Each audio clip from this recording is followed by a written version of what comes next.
Okay, I'm still quitting YouTube, but I decided, and I'm really uncomfortable making this intro, and I'm uncomfortable through the video. This intro is actually being made after I filmed the video because I got the video edited and saved.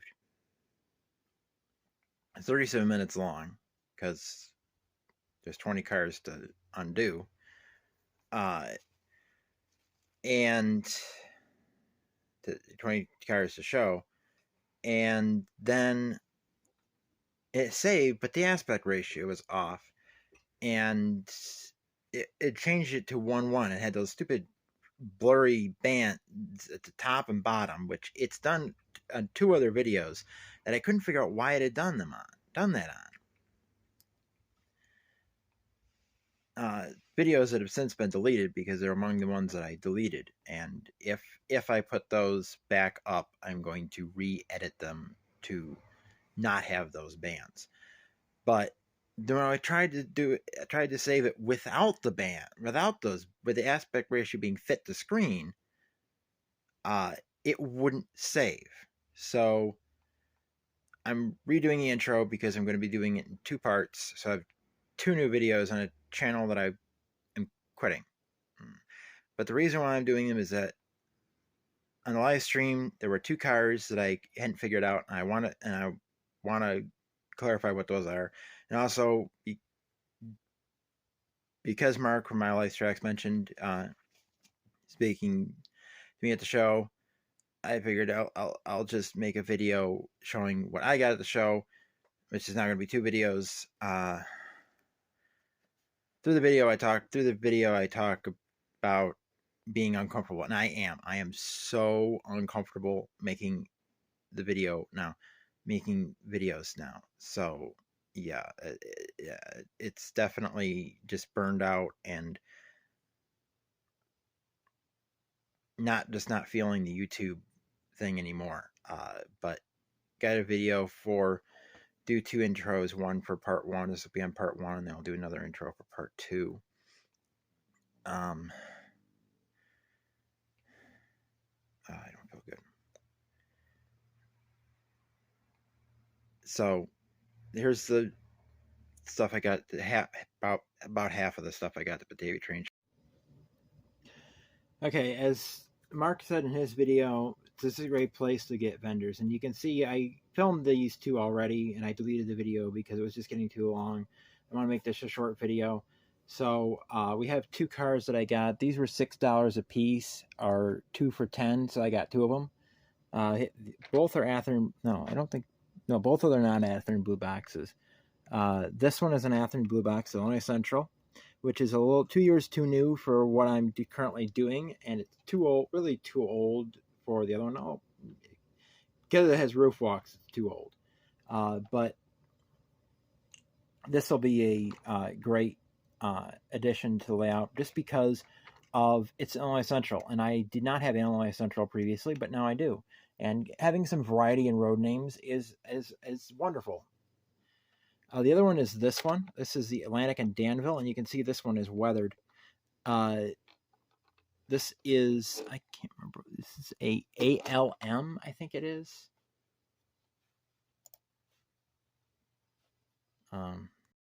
Yes, this is an ALM, or American Limited Models. There we go. There was some other of these cars there. They were actually in a box that were on another table, but I did not. So this one was like, I saw it on the bottom when I was looking for it through it, and I was like, ALM. I've heard of AHM, but ALM. But I just looked it up, just paused the video and looked it up. So Atlantic and Danville was a short line railroad in Virginia.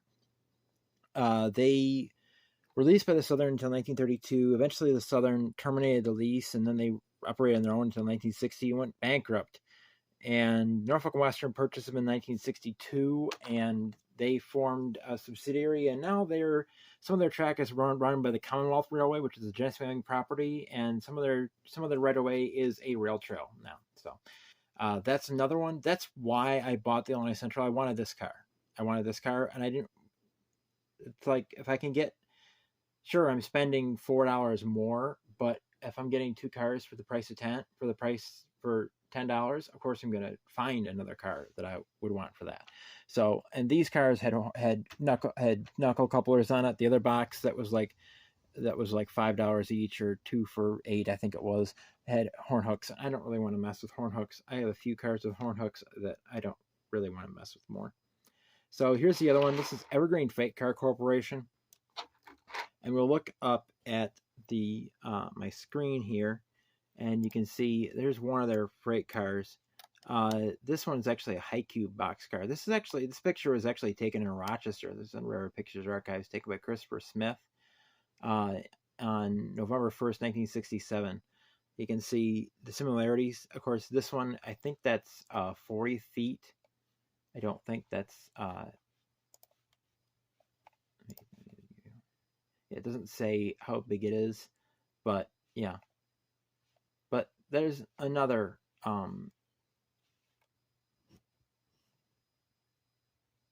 new thing for the layout. Of course, this one is built in 67, so this one's too new. So this one is mainly going to be for the big layout. I'm not quite sure what commodities would be hauled in this as a plug door boxcar. Very sealed. I thought maybe paper, kind of with the kind of go along with the evergreen kind of motif, sort of. There was a bunch of other cars at that show that I really wanted, but I just couldn't afford. I ended up having like $40 or $60 extra that I didn't spend, but we'll spend it next time. Now we have another one. This is, I'm not sure what manufacturer this is, but this car, it is a plastic shell, but it is a solid metal frame. And this gets kind of weird because this has a solid metal frame, and there's another one in here with this frame. In fact, it's not this one. Which one is it? I think it's this one. Yeah, it's this one. These are both the same underframes. We'll turn this around so you can see. FB1. This one's 104A. This one's 10. This one over here on the right is 101A. But you can see that these actually have metal coupler pockets that they are in here, and for some reason on this car, these come to the same table. I assume they're probably owned by the same person.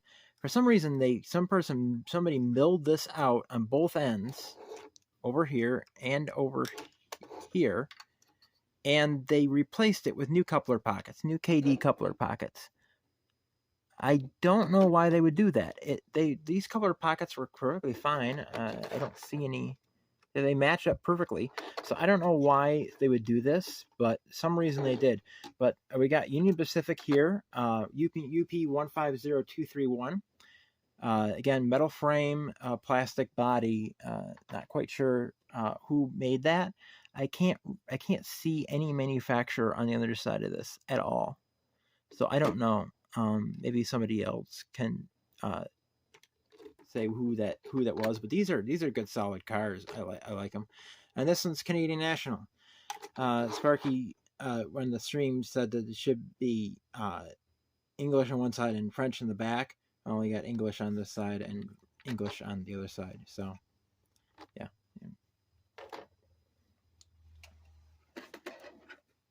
Now I got Southern Pacific. I have a lot of Western roads, unfortunately, but I didn't have any Southern Pacific. Well, now I have Southern Pacific, and now I have a thumbprint on the car. I guess that was something that was already there. Southern Pacific 60730. This one was built in March of 1949, so it fits perfectly. Steel car. This one is an Athearn blue box, at least as far as I can tell. It looks like somebody painted the weight in it, which makes the bottom of the car look much better than I think it's this one. No, it's not this one. Doesn't like this one, where he got a rusted metal weight in the bottom. This one looks a lot cleaner with the painted weight. In fact, that gives me an idea of maybe painting the weights, taking my Athearn blue boxes apart and painting the weights. And that roll is very good. That has extra added weight in it. You can see it in there, stuck in there. It's got on both ends right above the trucks. So this will track really well and will work out the locomotives a bit. You also might notice that the Southern Pacific also has metal wheels on it. You can see them shining. Evergreen does not have metal wheels. Does this one have metal wheels? I think this one does, because they are a little bit shiny. You can see a little bit of shine on that. I think they're black and metal wheels on the Canadian National. I got this next one. This is a road name I have, but Chesapeake, Ohio. I don't think I had any boxcars for Chesapeake, Ohio. I think I just had the coal hoppers.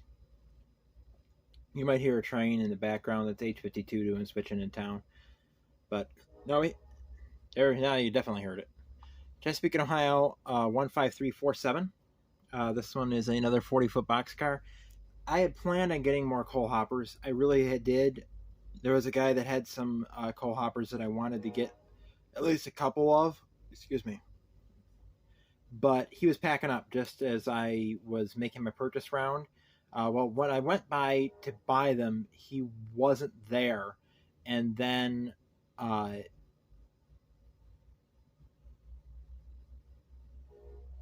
when I was walking up the next aisle because I was looking for a kit, and I think it was at his table and somebody else bought it. It was a kit of a coal trestle, and I was going to get that because I need that because I need a coal trestle kit. But I couldn't find it.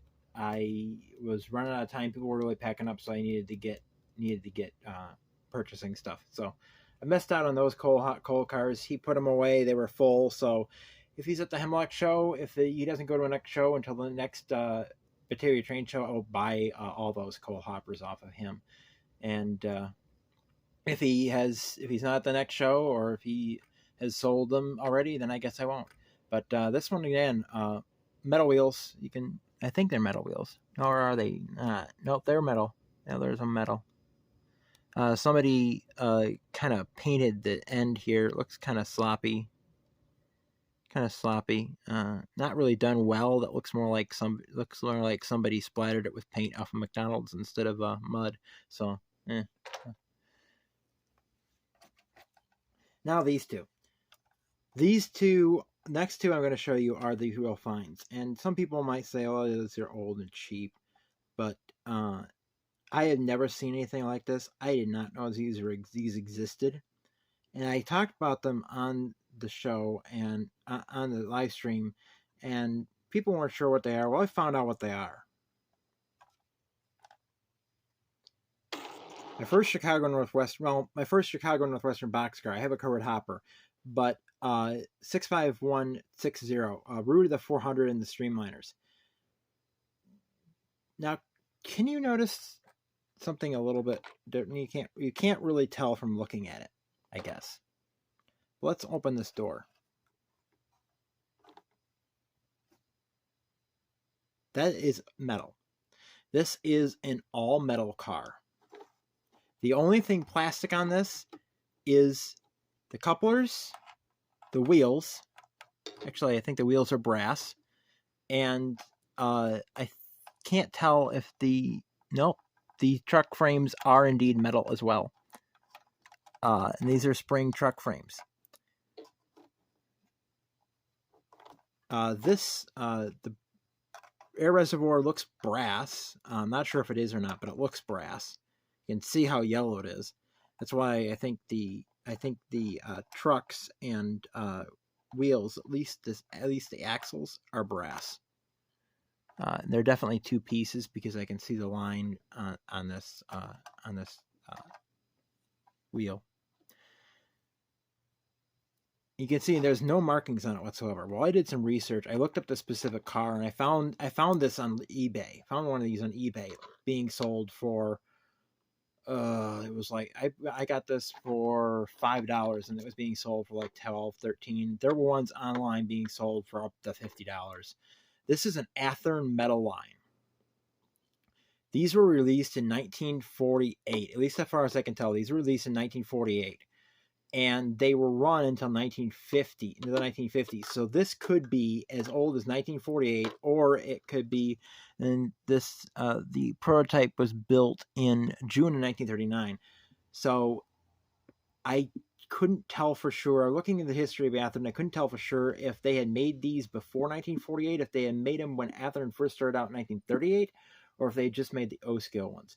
But these were made until the Athearn Blue Box took over, and the Athearn Blue Box plastic kits. These predate the Blue Box. This is by far, this could be the oldest car I own. This or the next one I'm going to show you. But this is a 100% metal car, and this is pretty heavy, and it's cool to touch. It's weird when you feel this. It's like this is room temperature, but this is cool. No matter what environment it's in, this is cool. I'll probably put in direct sun, it would be hot. It'd be so hot. But that was cool to find. It's at least 1950s, maybe 1948. Now the next one, this is another all metal car. And this one, you'll find these on eBay. This was made by a company called Ulrich. This is an all metal. This was an all metal kit. These came out in 1957, and I'm gonna go from the back here if I can reach it. And so there you can see that these are spring load. They're supposed to have a spring to hold them closed, which this one does. There's also supposed to be a spring to hold them open, and they could be held open or closed. But this is working. Now I've had another hopper that does this, but it doesn't do it like this. You have to open each one individually, and it's I think it's 4-bay hopper. But this was released in 1957, and I haven't seen anything that said if they were run for more than just 57. So this, I'm going to assume that this was made in 1957, and every single one of the ones that were made like this look like this with the hobo graffiti on it and such. So that's another ancient piece in my collection now. Most of my stuff is from the 80s, 90s, 2000s and on up. This and that Chicago Northwestern Route of the Streamliners in the background, that's Athearn metal line, are now my oldest pieces of rolling stock as far as I know. So those were cool finds. I was amazed at that. And this video is getting really long.